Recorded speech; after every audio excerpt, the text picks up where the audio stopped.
जय श्री राम दोस्तों। आज हम बात करेंगे जो हमारी सीरीज चल रही थी बाधा योग, उसमें नेक्स्ट बाधा को लेके, प्रमोशन को लेके। कई लोगों के जीवन में प्रमोशन को लेके बहुत बाधा आती है। उनकी जॉब लग जाती है लेकिन उसके बाद उनकी प्रमोशन में उनको बहुत प्रॉब्लम आनी शुरू हो जाती है। तो वो किस कारणों से होता है उसके ऊपर हम चर्चा करेंगे। क्या ऐसे योग बनते हैं कुंडली में, या ऐसी कौन से सूत्र होते हैं जिनके कारण प्रमोशन में दिक्कत आती है। क्योंकि हर कोई चाहता है उसके जीवन में जब नौकरी लगी है उसकी, तो उसमें उसकी प्रमोशन हो, उसका नाम बढ़े। और सिर्फ प्रमोशन से सिर्फ नाम नहीं होता, इनकम भी होती है, इनकम भी बढ़ती है और रुतबा भी समाज में बढ़ता है। तो इसलिए प्रमोशन हर कोई चाहता है।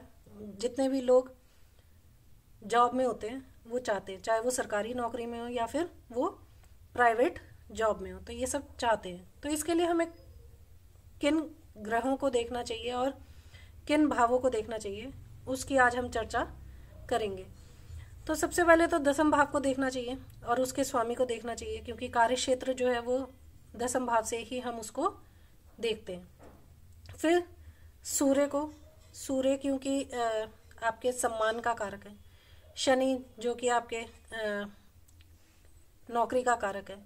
राहु केतु क्योंकि ये ज़्यादातर अड़चने डालते हैं और एकदम से किसी भी उसमें डाउनफॉल और जो इंक्रीज होता है या डाउनफॉल या अपवर्ड मूवमेंट जिसको कहना चाहिए, प्रमोशन में हेल्प करते हैं। ऑल ऑफ अ सडन ये हेल्प करते हैं। छठा, आठवां और 12वें भाव को भी हमको देखना चाहिए, क्योंकि ये त्रिक भाव है तो इनकी गणना ज़रूरी है। अगर इनका संबंध, जैसा कि हम जानते हैं, किसी भी भाव के साथ बनता है तो उस भाव में प्रॉब्लम क्रिएट करना शुरू कर देते हैं ये।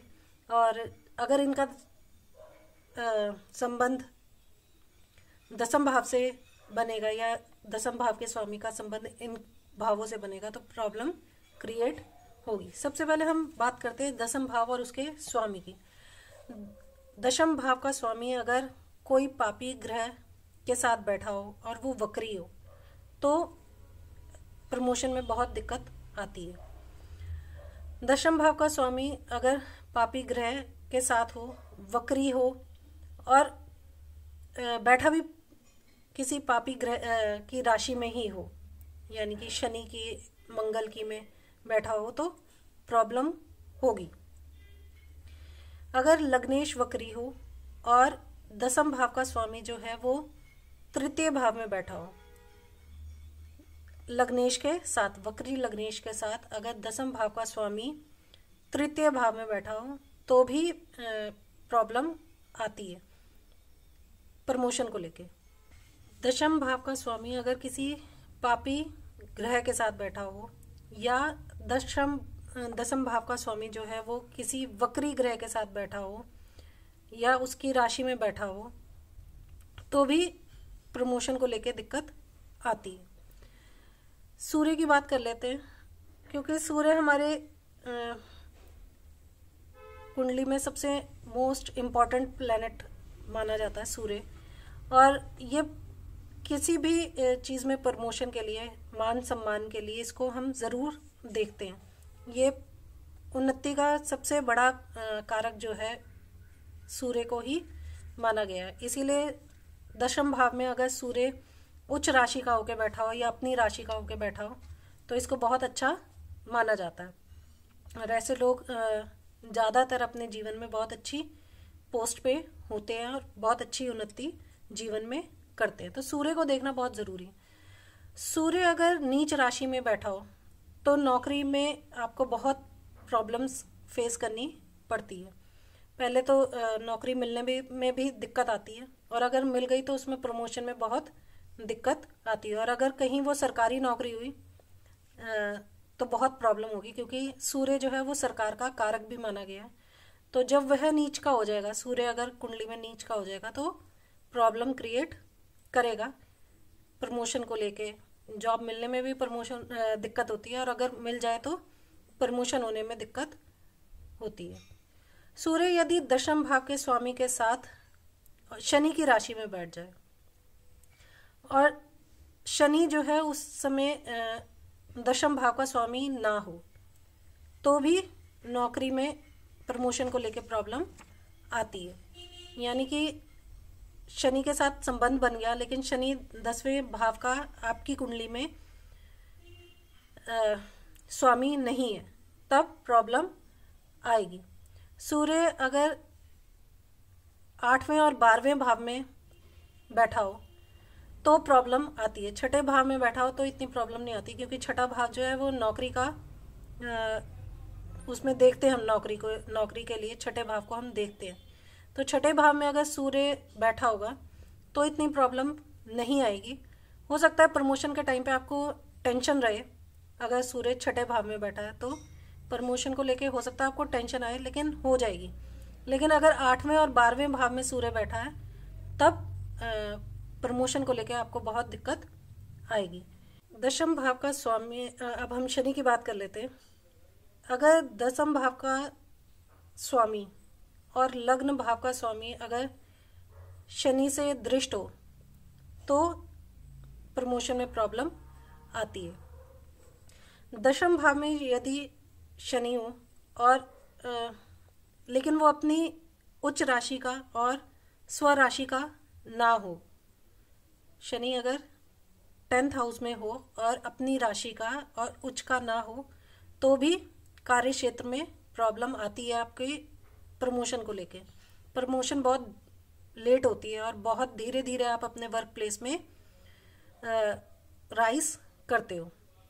आपको छोटी जॉब से ज़्यादातर अगर वो स्वराशि और उच्च का नहीं होगा तो बहुत छोटी जॉब से आपको स्टार्ट करना पड़ सकता है। दशम भाव के साथ शनि का किसी भी तरीके से संबंध बन जाए और वो अपने उच्च को या अपने स्वराशि को ना देख रहा हो तब भी प्रॉब्लम आती है। ऐसा कब होगा? जब वो चौथे भाव में बैठा हो, 8वें भाव में बैठा हो या लग्न में बैठा हो और अपने उच्च या अपनी स्वराशि को ना देख रहा हो, तो वो कुछ